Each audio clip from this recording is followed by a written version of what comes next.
I find when I talk to a lot of people that that role seems to be overlapping a few years, 1 or 2 years. Sometimes they've been treasurer for 3 years. And there's reasons for that. And that is the complex situation with the banking situation in the UK. Not just in the UK, probably all over the world. But as the treasurer, you're actually the club accountant. And you don't have to be a qualified accountant to become a club treasurer. But I suppose it helps if you can add up. And it does help if you know a little bit about spreadsheets. Because when I was the club treasurer, I had a little spreadsheet to keep track on what was happening, who paid the membership dues, so I can send it off to my other committee members to tell them we've got to change so-and-so. And also when it was paid over to Toastmasters to make sure I didn't slip and forgot somebody. That's very important as well. But most important is to be able to reconcile what you have in the bank against what you come in and what's gone out. So that's why I use the spreadsheet. And I've actually printed off a few of them, and I'm quite happy to talk people through if you haven't got a little cash book already in your club that you've inherited from a previous treasurer. So that's the main criteria, that's the main important area that you're responsible for. That is to reconcile the bank account, the club bank account that you have. You are also responsible for paying out the expenses to people. It could be somebody might run competitions, and they bought some sandwiches or drinks for it, so you've got to reimburse them for that.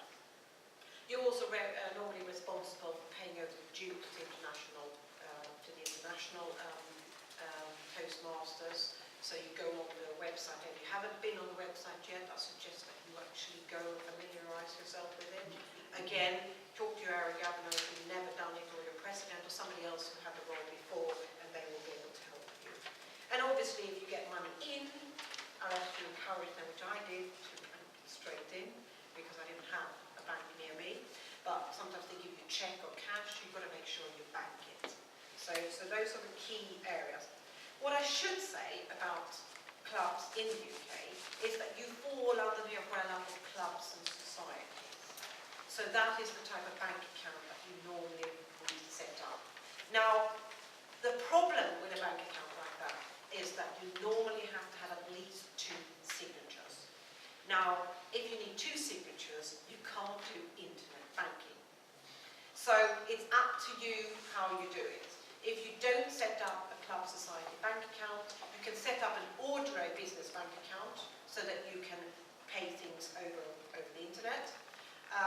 But what I would suggest that you do then is to make sure that all your transactions are printed off and signed off by another officer. So there's 2 people who've agreed a payment that's gone out.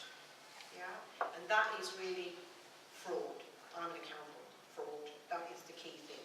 So do make sure that that is there. And even if you do the reconciliation, go through with another officer, get them to check you and sign off and agree it. That's, again, the key thing. You may think it's a minor thing, but it is actually very, very important to do that. So, if you open up the bank account and you are a club or society, you don't have to pay tax. So long as the money you use is for the benefit of your members. And that is what it is, hopefully. Right. So, therefore, you don't have to pay any tax in the UK. Anything else that I think I should mention? You should in the pack, I have a book called Club Leadership Handbook. And in there, you've got more information about what it is to be a treasurer.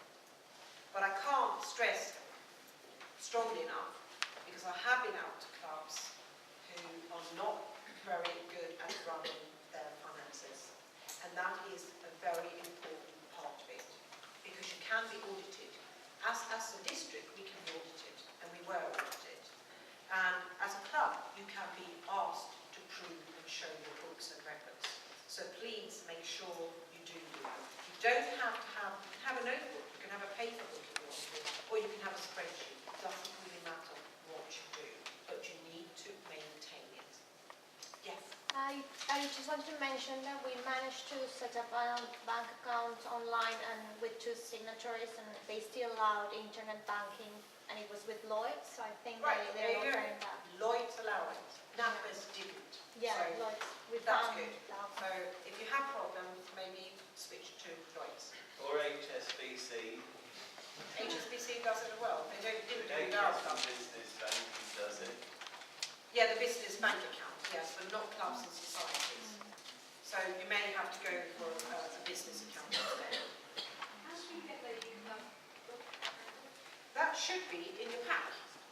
This is the pack that you would get. The one that the president gets sent, I think it's the president gets sent at the beginning of each year, and it should be in there. It's also online. You can And get it's it also down online. PDF on. It's called Club Leadership Handbook. It's online as well. You can read about it there. If you have any problems or any questions, you can either talk to me, or you actually have got an accountancy Toastmaster group called the ACCA Members Breakfast Club. So, and that's just full of accountants, and they will be very happy to come and show